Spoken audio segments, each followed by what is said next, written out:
RTV9 Telugu news కి స్వాగతం. ముందుగా ముఖ్యాంశాలు.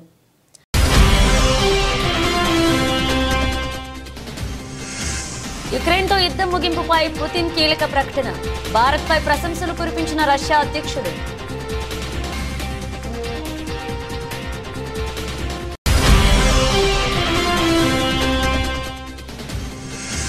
రెండు రోజులు కువైట్ పర్యటనకు వెళ్లిన ప్రధాని. భారత్ గల్ఫ్ దేశాల మధ్య శాంతి భద్రత స్థిరత్వం ముఖ్యమన్న మోదీ.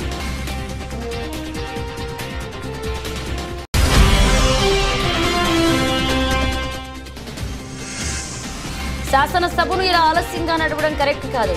స్పీకర్ కు హరీష్ రావు సూచన.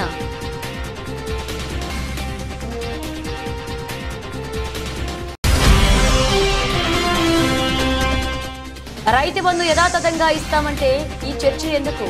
కాంగ్రెస్ ప్రభుత్వాన్ని నిలదీసిన కేటీఆర్.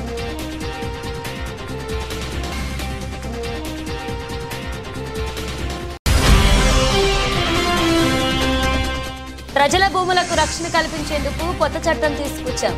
భూ కబ్జాలకు పాల్పడితే కఠిన చర్యలు తప్పవన్న సీఎం చంద్రబాబు.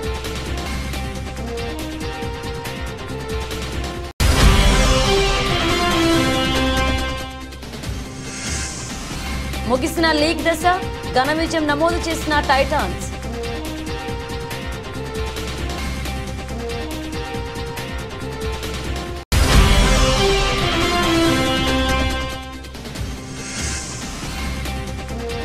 ఓటీటీలోకి పుష్ప 2 క్లారిటీ ఇచ్చిన మేకర్స్.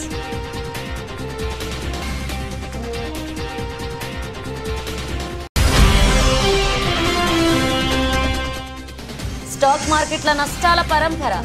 ఆవిరైన 18 లక్షల కోట్లు, 4000 పాయింట్లకు పైగా నష్టపోయిన సెన్సెక్స్. యుక్రెయిన్ రష్యా దేశాల మధ్య కొద్ది కాలంగా యుద్ధం కొనసాగుతున్న విషయం తెలిసిందే. యుక్రెయిన్లోని పలు ప్రాంతాలపై రష్యా మిసైళ్ల వర్షం కురిపిస్తూనే ఉంది. ప్రతిగా అమెరికా మద్దతు రష్యాపై యుక్రెయిన్ దళాలు దాడులు చేస్తున్నాయి. యుక్రెయిన్పై దాడులు నాపాలని పలుమార్లు అమెరికా సహా పలు దేశాలు రష్యాను హెచ్చరించగా మరికొన్ని దేశాలు సూచనలు చేశాయి. అయితే రష్యా అధ్యక్షుడు వ్లాదిమిర్ పుతిన్ మాత్రం వెనక్కు తగ్గేది లేదు అని స్పష్టం చేస్తూ వచ్చారు. అయితే తాజాగా యుక్రెయిన్తో యుద్ధం ముగించేందుకు సిద్ధంగా ఉన్నామని పుతిన్ పేర్కొన్నారు. అయితే కొన్ని షరతులు విధించారు. గురువారం సుదీర్ఘంగా సాగిన విలేకరుల సమావేశంలో మీడియా ప్రతినిధులు అడిగిన వివిధ ప్రశ్నలకు Putin సమాధానమిచ్చారు.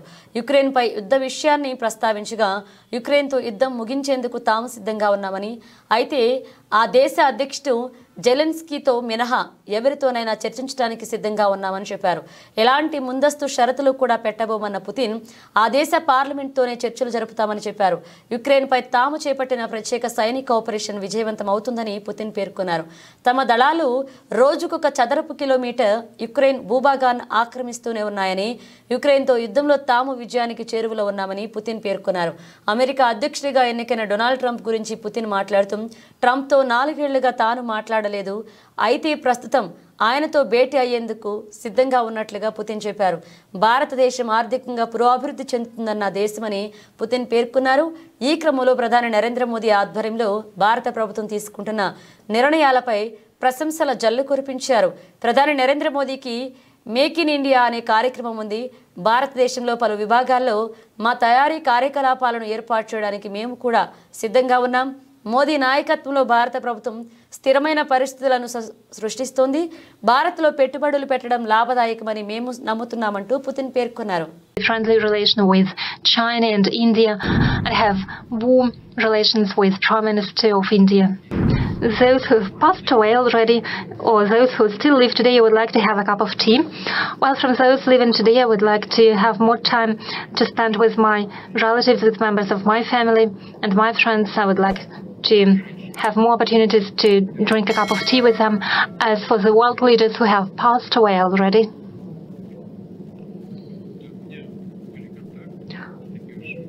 I've had contacts, not so close contacts, but nonetheless, for quite a long time, I had contacts to Mr. Kohl, the German Chancellor. He was a world-scale figure, not only due to the fact that he was a corpulent man, but also thanks to his belief. After my very first meeting with him back in 1993, and for a long period of time, after he no longer was German Chancellor, he sometimes regularly, not quite frequently, but regularly came to visit me, and it was my distinct pleasure to talk to him. He was an important figure of his time. He had done a lot for his homeland, for the German people, and he was a real world leader, and I still have warm memories of many of our conversations. They were useful for me, and it is no exaggeration. They were useful. He was a very President of France, Chirac, was a very interesting personality. He has encyclopedic knowledge. He knew everything, whatever you asked him. And he had his own opinion on anything, and he stuck to his opinion. He was a very gallant and polite man, and I learned a lot from him. I learned a lot from Kohl and from Chirac to his manners in particular. ప్రధాని మోదీ ఇవాళ 2 రోజులు Kuwait పర్యటనకు వెళ్లారు. Bharat, Gulf దేశాల మధ్య శాంతి భద్రత, స్థిరత్వం ముఖ్యమన్నారు. సిరియాలో అసద్ బాషర్ ప్రభుత్వం నిర్వీర్యం కావడం, గాజాలో ఇజ్రాయెల్ దాడులు పెంచిన నేపథ్యంలో ప్రధాని మోదీ గల్ఫ్ పర్యటన చేపట్టడం ఆసక్తిని పెంచింది. కువైట్ టాప్ నేతలతో చర్చలు జరపనున్నామని, 2 దేశాల మధ్య భాగస్వామ్యాన్ని పెంచుకోనున్నట్లుగా వెల్లడించారు. సుమారు 43 ఏళ్ల తర్వాత భారత ప్రధాని కువైట్ పర్యటనకు వెళ్తున్నారు. 2 దేశాల మధ్య ఉన్న చరిత్రాత్మక సంబంధాలను గౌరవిస్తున్నట్లుగా చెప్పారు. వాణిజ్య అంశంలో 2 దేశాల మధ్య బంధం బలంగా ఉందన్నారు.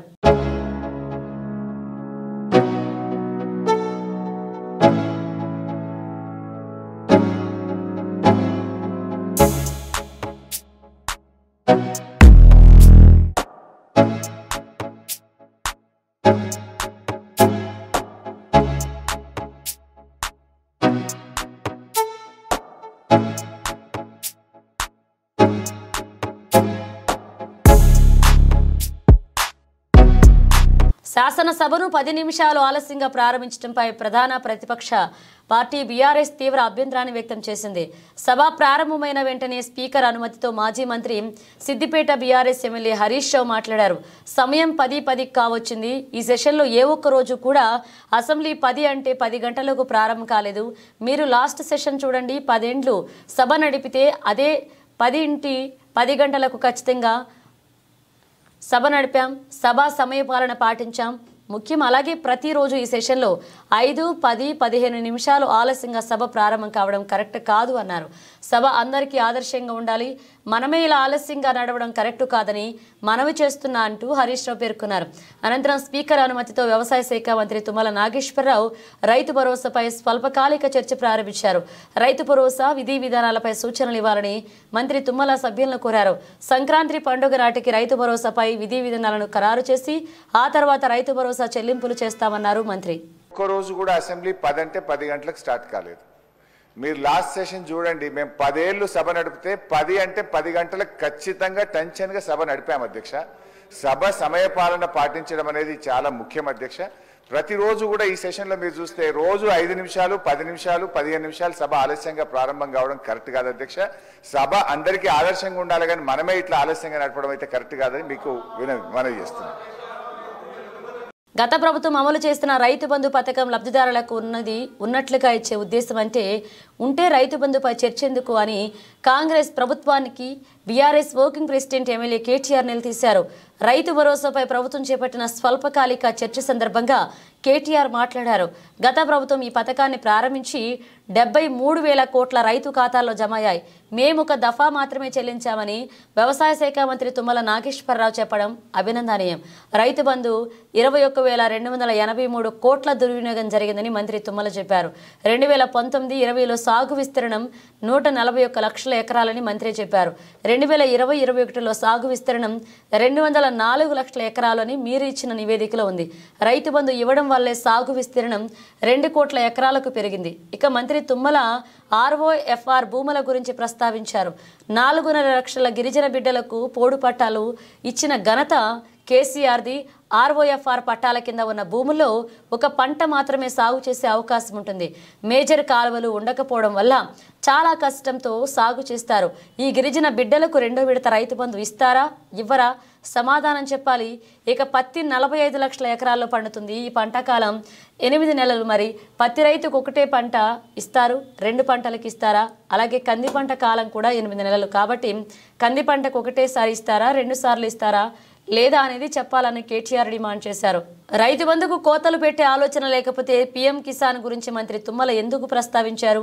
పీఎం కిసాన్ మార్గదర్శకాలు మీకు మార్గదర్శకం అయితే 25% మంది రైతులకు మాత్రమే రైతు భరోసా వస్తుంది. పీఎం కిసాన్ మార్గదర్శకాలు పాటించమని మంత్రి తుమ్మల చెబుతున్నారు. మరి ఉన్నది ఉన్నట్లు ఇచ్చేందుకు రైతు బంధుపై చర్చ ఎందుకు? రైతు బంధుకు కోతలు పెట్టడం అనుకుంటే ఎందుకు ఈ చర్చ అంటూ కేటీఆర్ ప్రశ్నించారు. 5 ఏళ్ల స్వాతంత్ర భారత చరిత్రలో రైతుకు పెట్టుబడి వ్యవసాయానికి ఇచ్చిన మొట్టమొదటి ప్రభుత్వం తెలంగాణ ప్రభుత్వం, మొట్టమొదటి నాయకుడు కేసీఆర్. అయితే 72,000 కోట్ల రూపాయలు రైతుల ఖాతాల్లో నేరుగా జమ చేయడానికి ప్రేరణ అయింది. అసలు ఆ పథకం ఎందుకు తేవాల్సి వచ్చింది? అది చెప్పకపోతే, ఆనాటి పరిస్థితులు ఆకలింపు చేసుకోకపోతే, బ్యాక్గ్రౌండ్ అర్థం కాకపోతే, పథకం ఎందుకు ప్రారంభించాల్సి వచ్చిందో దాని నేపథ్యం తెలియకపోతే మనం ఏం మాట్లాడతాం అధ్యక్ష? ఇంకోటి నేను వారిని కోరుతా ఉన్నా అధ్యక్ష, నీతులు మాకే కాదు కదా చెప్పాలి. విప్ గారు మీరు మీ సభ్యులకు కూడా చెప్పాలి. మరి మేము వడ్లే కొనలేదట, మేము కొననేయలేదు, వ్యవసాయమే జరగలేదు, పద్ధతి కాదు. దయచేసి మీరు మీ సభ్యుల దిక్కు చూసుకొని వాళ్ళతో నేర్పించి ట్రైనింగ్ ఇచ్చిర్రు అధ్యక్ష 2 రోజులు. మరి వాళ్ళకి ట్రైనింగ్ చక్కగా ఇచ్చింటే బాగుండేది కదా అధ్యక్ష. అధ్యక్ష మేము ఒకటే అంటున్నాం అధ్యక్ష,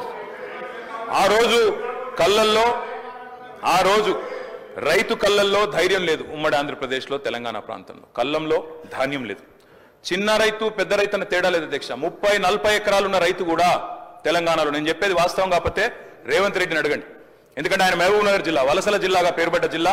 ప్రతి సంవత్సరం 14 లక్షల మంది వలసపోయే జిల్లా. అధ్యక్ష కేటీఆర్ గారు, మేము ఆనాడు మొట్టమొదటి ప్రాధాన్యతగా తెలంగాణ రాష్ట్రం ఏర్పడిన తర్వాత వ్యవసాయ రంగాన్ని తీసుకున్నాం. వ్యవసాయ రంగం, సాగునీటి రంగం. ఎందుకంటే నీళ్లు, నిధులు, నియామకాలను ఉద్యమ కాలంలో మేమే చెప్పినాం అధ్యక్ష. అందుకే నీటి విషయంలో ప్రతి నీటి బొట్టును వడిసి పట్టి గోదావరి గాని, కృష్ణ గాని సాగునీటి అందించాలి. ఖచ్చితంగా రైతుల బీళ్లకు ఖచ్చితంగా నీళ్లు ఇవ్వాలని ఒక ఎజెండాతో పనిచేసినాం. ఆ పునర్నిర్మాణ కార్యక్రమం తీసుకున్నాం అధ్యక్ష.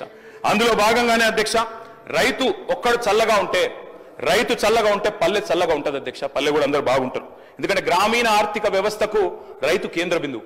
ఆ రైతు బాగుంటే రైతు చుట్టూ అల్లుకున్న అన్ని కుల వృత్తులు బాగుంటాయి అధ్యక్ష. ఆ ఉద్దేశంతోనే వ్యవసాయాన్ని స్థిరీకరించాలనుకున్నాం. మేము రైతు బంధు పెట్టింది ఊరికనే పెట్టలేదు అధ్యక్ష. మా ఉద్దేశం వ్యవసాయ స్థిరీకరణ, వ్యవసాయ స్టెబిలైజేషన్, అగ్రికల్చర్ స్టెబిలైజేషన్. ఆ కార్యక్రమంలోనే కొన్ని విప్లవాత్మకమైన కార్యక్రమాలు తీసుకున్నాం అధ్యక్ష. అందులో ముఖ్యమైనది అధ్యక్ష 24 గంటల నిరంతర విద్యుత్. తెలంగాణ వచ్చినాడు అధ్యక్ష, కరెంటు లేదు. తర్వాత మీరు చూసినట్టయితే ఆనాడు దాదాపు పొద్దున 3 గంటలు, రాత్రి 4 గంటల అధ్యక్ష కరెంటు. దొంగ రాత్రి, అర్ధరాత్రి వచ్చే కరెంటు కోసం కావలగాల్సిన దుస్థితి. దాన్ని మార్చాలనుకున్నాం సమూలంగా. 24 గంటల నాణ్యమైన ఉచిత విద్యుత్ రైతులకు అందించిన ఒకే ఒక్క నాయకుడు భారతదేశంలో కేసీఆర్ గారు అధ్యక్ష. ఆ కార్యక్రమం చేసినాం. అదేవిధంగా మంత్రి గారు, పేదల భూములను కబ్జా చేస్తే కఠిన చర్యలు తీసుకుంటామని ముఖ్యమంత్రి చంద్రబాబు హెచ్చరించారు. ఇతరుల భూములను కబ్జా చేయకుండా కొత్త చట్టం తీసుకొచ్చామని ఆయన తెలిపారు. ఏ నాయకుడు చేయని విధ్వంసాన్ని గత ప్రభుత్వంలో జగన్ చేశాడని చంద్రబాబు మండిపడ్డారు. ప్రజల భూపత్రాలపై తన బొమ్మను వేసుకున్న వ్యక్తి జగన్ అని ఆగ్రహాన్ని వ్యక్తం చేశారు. గత ప్రభుత్వంలో ల్యాండ్ టైటిలింగ్ యాక్ట్ అనే కొత్త చట్టం తీసుకొచ్చారు. ఆ చట్టంలో ఆనాటి ముఖ్యమంత్రి గుమస్తాలను పెట్టుకుని ప్రజల భూముల మీద పెత్తనం చేసే పరిస్థితికి వచ్చాడంటే ఎంత దుర్మార్గమో ప్రజలు ఒక్కసారి ఆలోచించుకోవాలి. భయంగా బతికారు. మీ భూమిని వేరే వారు కబ్జా చేసినా, మీ భూమిని 22 ఏళ్ళు పెట్టినా, మీ భూమి మీద కాదు అని చెప్పినా మీరు మాట్లాడాలంటే భయపడిపోయే పరిస్థితి ఉండేది. ఈరోజు ఎన్డీఏ ప్రభుత్వం వచ్చింది. మీరు స్వేచ్ఛగా వచ్చి ఎవరు తప్పు చేసినా నేరుగా అడిగే అధికారం ఎన్డీఏ ప్రభుత్వం మీకు ఇచ్చింది అని తెలియచేసుకుంటున్నా. ఇక 2024 ల్యాండ్ గ్రాంబింగ్ యాక్ట్ను చాలా పటిష్టంగా తీసుకొచ్చాం. ఎవరైనా వేరే వాళ్ళ భూమిని కొట్టేసి కబ్జా చేస్తే అలాంటి వారిపైన చాలా కఠినంగా ఉంటాం. భూ ఆక్రమణ చేసినా, బలవంతంగా లాక్కున్నా, బెదిరించి లాగేసుకున్న, మోసం చేసి లాగేసుకున్న కొత్త చట్టం వర్తిస్తుంది. 6 సంవత్సరాల నుంచి 17 సంవత్సరాల వరకు జైల్లో పెట్టి అధికారం ఇచ్చామని ముఖ్యమంత్రి చంద్రబాబు చెప్పారు. ఈ పక్కన అతను అన్నమయ్య డిస్ట్రిక్ట్ అన్నమయ్య జిల్లా, ఆయన భూమి వేరే వాళ్ళు కబ్జా చేశాడు. కబ్జా చేస్తే ఎక్కడెక్కడో తిరిగాడు. ఎక్కడా పరిష్కారం కాకపోతే నేను ఇక్కడికి వస్తున్నానంటే నేరుగా నాకు ఇస్తే ఆ సమస్య పరిష్కారం అవుతున్న ఉద్దేశంతో ఎదుక్కుంటా వచ్చాడు అతను. ఇలాంటి వాళ్ళు చాలా మంది ఉన్నారు. నేను అందుకని మీరందరూ చూస్తే కొత్తగా ఒక చట్టాన్ని తీసుకొచ్చాం. ఆ చట్టం ల్యాండ్ గ్రాబింగ్ యాక్ట్ 2024. ఈ 2024 ల్యాండ్ గ్రాబింగ్ యాక్ట్ లో చాలా పటిష్టంగా తీసుకొచ్చాం. ఎవరైనా సరే వేరే వాళ్ళ భూములు కొట్టేస్తే, కబ్జా చేస్తే అలాంటి వారిపైన చాలా కఠినంగా ఉంటాం. భూ ఆక్రమణ చేసిన, బలవంతంగా బెదిరించి లాగేసుకున్న, మోసం చేసి లాగేసుకున్న కొత్త చట్టం వర్తిస్తుంది. 6 సంవత్సరాల నుంచి 17 సంవత్సరాల వరకు జైల్లో పెట్టి అధికారం ఇచ్చాం. ఒకసారి ఎవరైనా సరే తప్పు చేస్తే వాళ్ళకు పీడీ యాక్ట్ కింద జైలుకు పంపించే హక్కు ఈ చట్టం కింద తీసుకొచ్చాం. గ్రామీణ ప్రాంతాల్లో, పట్టణ ప్రాంతాల్లో ఎక్కడ భూ కబ్జా జరిగినా ఆ భూ కబ్జా చేసిన వాళ్ళు జైల్లో పెట్టడమే కాకుండా ఎంత విలువ ఉంటుందో అంత విలువ చేసి ఫైన్ కూడా వేస్తున్నాం. ఒక పక్క ఫైన్ వేస్తాం, ఒక పక్క జైల్లో పెడతాం, ఒక పక్క ప్రభుత్వం ప్రూవ్ చేసుకోవడం కాదు, అది కబ్జా చెయ్యలేదని ప్రూవ్ చేసుకునే బాధ్యత కబ్జా చేసిన వాడికే పెడుతున్నాం. కాబట్టి వాళ్ళందరూ గుర్తుపెట్టుకోవాల్సిన అవసరం ఉంది. ఎవరైనా 1 సెంటు భూమి కబ్జా చేసిన కబద్దార్ జాగ్రత్తగా ఉండండి, తాట తీస్తాం, ఎవడిని వదిలిపెట్టాం. ఈ రాష్ట్రంలో ఇలాంటి దుర్మార్గులంతా ఎట్టి పరిస్థితుల్లో కూడా సర్వే కావడానికి వీలు లేదని చెప్పి కూడా నేను మీకు తెలియజేస్తున్నా.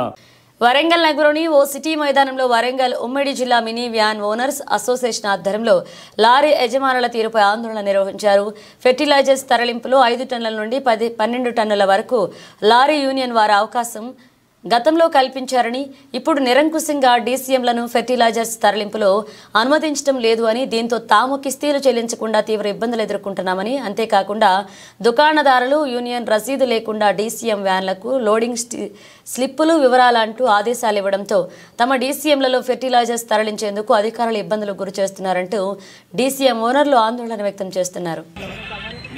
Warangal district mini van owners association తరఫున నా పేరు నాగేశ్వరరావు, డీసీఎం అధ్యక్షుడు. నేను గత 30 సంవత్సరాల నుంచి మేము పట్టలేరు, మేము కొడుతున్నాం, లారీ వాళ్ళు కొడుతున్నారు. ఇన్ని రోజులు ఏ ప్రాబ్లం లేదు మాకు. ఒక 2-3 ఇయర్స్ నుంచి ఒక లారీ యూనియన్ వాళ్ళు ఏర్పడిన తర్వాత వాళ్ళు మమ్మల్ని మా బండ్లు లోడింగ్ పోనీయకుండా మేము 10 నుంచి 12 టన్నుల తారీఖు వేసుకుంటామని అన్న తర్వాత కొండా సురేఖ మేడం గారి దగ్గరికి వెళ్ళడం జరిగింది. మేము ఆ మేడం గారు నవీనకి అప్పగించి మాకు మా ప్రాబ్లం సాల్వ్ చేసినారు. సాల్వ్ చేసిన తర్వాత ఒక 7 నెలల నుంచి మంచి సజావుగా నడుస్తుంది. నడిచిన తర్వాత ఈ మధ్యలో లారీ బ్రోకర్స్ నేను మళ్ళీ వాళ్ళు లారీ వాళ్ళు మమ్మల్ని లోడింగ్ చేయకుండా, మా బండ్లు పోకుండా, ఈయనకు పోతే అక్కడ వాళ్ళు రాసే వాళ్ళని రాయనీయకుండా మమ్మల్ని ఇబ్బంది పెట్టుకుంటూ మా బండ్లు ఎటు వెళ్లకుండా అడ్డ మీద బండ్లని జామ్ అయ్యి మా ఓనర్లు తిండికి లేక చాలా కష్టంగా డ్రైవర్ చేత వెళ్ళక చాలా నష్టపోతున్నాము. దయచేసి మాకు దీన్ని మీడియా తరఫున మాకందరికీ సహకరించవలసిగా కోరుతున్నాం. ఎర్రవల్లి మండలం బీచుపల్లి వద్ద పశువులతో వెళ్తున్న బొలోరో వెహికల్ ఓవర్టేక్ చేసే క్రమంలో ఎదురుగా వస్తున్న వాహనాన్ని ఢీకొట్టడంతో ఈ ప్రమాదం చోటు చేసుకుంది. పలువురికి గాయాలయ్యాయి. పూర్తి వివరాలు తెలియాల్సి ఉంది.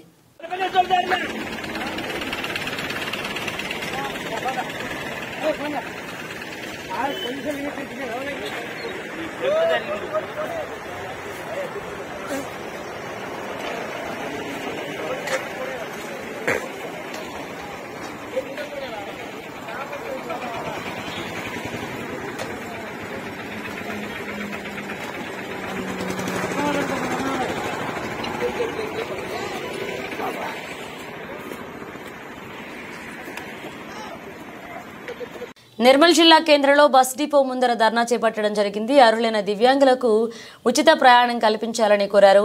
మా మనవి ఏమనగా తెలంగాణ దివ్యాంగులు జాయింట్ యాక్షన్ కమిటీ తరపు నుండి తమకి విన్నవించుకుంది ఏమనగా తెలంగాణ రాష్ట్రంలోని దివ్యాంగులకు 50% మాత్రమే కల్పిస్తున్నారు. కావున తెలంగాణ రాష్ట్ర ప్రభుత్వం దివ్యాంగులందరికీ ఉచిత ప్రయాణం కల్పించాలని నిర్మల్ జిల్లా బస్ డిపో ముందర ధర్నా చేపట్టడం జరిగింది. మేము శారీరకంగా, మానసికంగా, ఆర్థికంగా ఎన్నో ఇబ్బందులు పడుతున్నాం. ఈ తరుణంలో సకలాంగులైన మహిళలకు ఉచిత ప్రయాణం కల్పిస్తామన్నారు. మేము దివ్యాంగులమైన మాకు ఎన్నికల మేనిఫెస్టోలో ఇచ్చిన మాట ప్రకారం మా దివ్యాంగులపైన మా పూర్తి 100% రాయితీ కల్పించాలని కోరుతున్నాం. ఈ యొక్క కార్యక్రమంలో రాష్ట్ర convener Satti Sayanna, co convener K Praveen Kumar, కార్యనిర్వాహక కార్యదర్శి టి ముత్యం, జిల్లా అధ్యక్షులు సిహెచ్ నరసయ్య, కోశాధికారి కె భగవాన్, కె నరసయ్య, సత్యనారాయణ, చిక్కన్న, స్వామ్య, శాంత, గాంధారి, శ్రీను, భోజారెడ్డి, గుండపల్లి నారాయణ, జి లక్ష్మీనారాయణ పాల్గొన్నారు. తెలంగాణ దివ్యాంగుల జాయింట్ యాక్షన్ తరఫు నుండి నేను ఇంతకుముందు ఎన్నికలలో మన గౌరవనీయులైనటువంటి ముఖ్యమంత్రి వర్యులు రేవంత్ రెడ్డి గారు మాకు ఎన్నికల మేనిఫెస్టో ప్రకారంగా మాకు ఉచిత బస్సు ప్రయాణం కల్పిస్తామని చెప్పి చెప్పడం జరిగింది. మరి ఇప్పటి వరకు ఎలాంటి ఊసి లేదు. అదే సకలాంగులైనటువంటి దివ్యాంగులకు ఉచిత సౌకర్యం కల్పిస్తున్నారు. మరి అదే మరి వారికి ఇచ్చినంత మాకు సంతోషమే. కానీ మాకు కూడా మా దివ్యాంగులకు రాష్ట్రంలో ఉన్నటువంటి దివ్యాంగులు శారీరకంగా, మానసికంగా, ఆర్థికంగా ఎన్నో రకాలుగా కుదిరిపోయిన తరుణంలో మాకు ఈ ఉచిత బస్ సౌకర్యం కల్పించాలి. ఎందుకంటే అసెంబ్లీ తీర్మానం చేసి మాకు ఉచిత బస్ ప్రయాణం కల్పించే విధంగా చేయాలని చెప్పి మా దివ్యాంగుల ప్రో కబడ్డీ లీగ్ 11వ సీజన్ లీగ్ దశను తెలుగు టైటాన్స్ విజయంతో ముగించింది. శుక్రవారం జరిగిన తమ ఆఖరి లీగ్ మ్యాచ్లో టైటాన్స్ 48-36 తేడాతో పూణేరి ఫల్తాన్పై అద్భుత విజయం సాధించింది. టైటాన్స్ జట్టులో కెప్టెన్ పవన్ సెహ్రావత్ మరొకసారి సూపర్ 10తో కదం తొక్కాడు. పవన్కు తోడు ఆశిస్ నార్వల్, డిఫెండర్ అంకిత్ కూడా సత్తా చాటారు. పూణే జట్టుతో అజిత్, ఆర్యవర్ధన్ ఆకట్టుకున్నారు. మొత్తం 22 మ్యాచ్ల్లో 12 విజయాలు సాధించిన టైటాన్స్ 66 పాయింట్లతో ముంబాతో సమంగా నిలిచింది. లీగ్లో ఇప్పటికే 5 బెర్తులు ఖరారు కాగా మరొక బెర్తు ఎవరితో త్వరలో తేలనుంది. మరొక వైపు 21 మ్యాచ్ల్లో 10వ ఓటమితో పూణే ప్లేఆఫ్స్ రేస్ నుంచి నిష్క్రమించింది.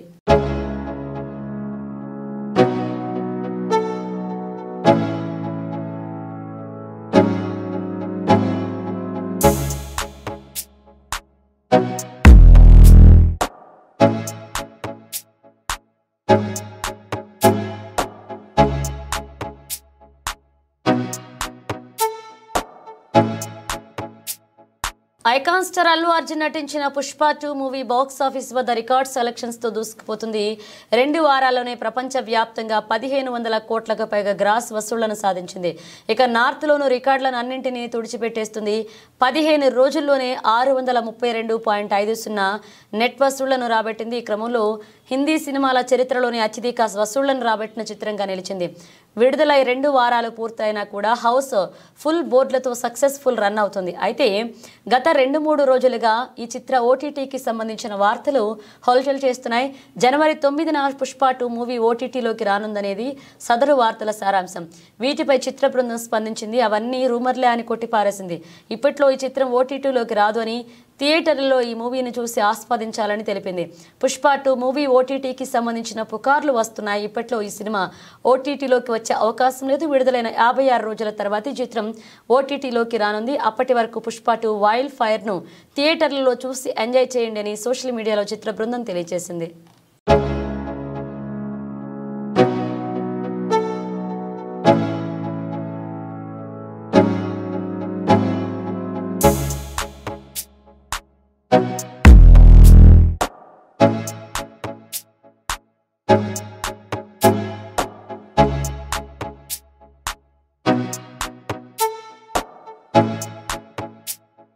స్టాక్ మార్కెట్ల నష్టాల పరంపర కొనసాగుతుంది. వచ్చే ఏడాది రేట్లను ఆశించిన స్థాయిలో కోతలు ఉండకపోవచ్చని అమెరికా ఫెడరల్ రిజర్వ్ సంకేతాలు ఇవ్వడం మదుపరల్లో సెంటిమెంట్ను దెబ్బతీసింది. దీంతో వరుసగా అంతర్జాతీయ మార్కెట్లు నష్టాల్లో ట్రేడ్ అవుతుండడం, విదేశీ సంస్థాగత పెట్టుబడిదారుల భారీగా తమ పెట్టుబడులను తరలించకపోతుండడంతో వరుసగా 5వ రోజు శుక్రవారం సూచీలు నష్టాలు ఏరులు పారాయి. ఇంట్రాడేలో 1300 పాయింట్లకు పైగా నష్టపోయిన 30 షేర్ల ఇండెక్స్ సూచీ సెన్సెక్స్ చివరకు మార్కెట్ ముగిసే సమయానికి 1176.46 పాయింట్లు లేదా 1.49% పతనం చెంది 79,000 పాయింట్ల దిగువకు 78,041.59 వద్ద ముగిసింది. మరొక సూచీ నిఫ్టీ కూడా 364.20 పాయింట్లు లేదా 1.52% కోల్పోయి 23,587.50 వద్ద ముగిసింది. దీంతో వరుసగా 5 రోజుల్లో మదుపరులు 18 లక్షల కోట్లకు పైగా సంపదను కోల్పోయారు. దీంతో బీఎస్ఈలో లిస్ట్ అయిన సంస్థల మార్కెట్ విలువ 18,43,121.27 కోట్లు కరిగిపోయి 4,40,99,217.32 కోట్లకు పడిపోయింది. గత 5 సెషన్స్లో సెన్సెక్స్ 4,091.53 పాయింట్లు లేదా 4.98%, నిఫ్టీ 1,180.8 పాయింట్లు లేదా 4.76% కోల్పోయింది.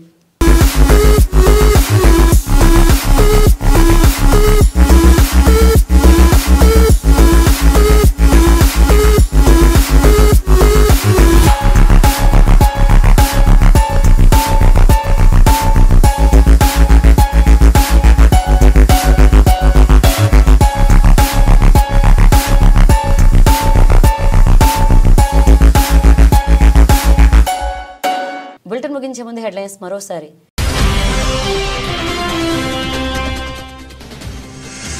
యుక్రెయిన్తో యుద్ధం ముగింపుపై పుతిన్ కీలక ప్రకటన. భారత్పై ప్రశంసలు కురిపించిన రష్యా అధ్యక్షుడు.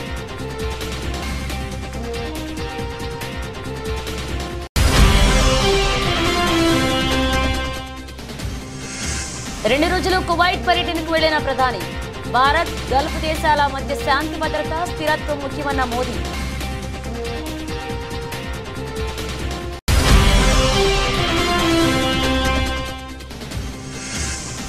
శాసనసభను ఇలా ఆలస్యంగా నడవడం కరెక్ట్ కాదు.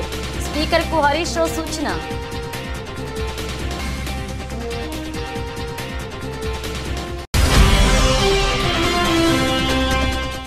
రైతు బంధు యథాతథంగా ఇస్తామంటే ఈ చర్చ ఎందుకు? కాంగ్రెస్ ప్రభుత్వాన్ని నిలదీసిన కేటీఆర్.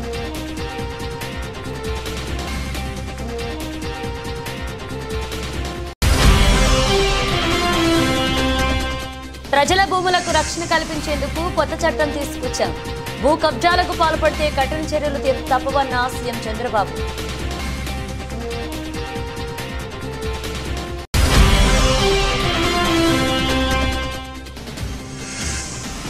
ముగిసిన లీగ్ దశ ఘన విజయం నమోదు చేసిన టైటాన్స్.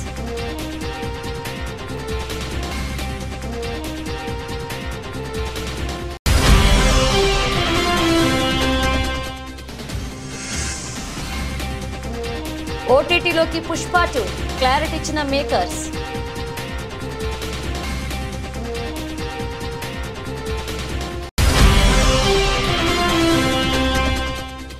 స్టాక్ మార్కెట్ల నష్టాల పరంపర.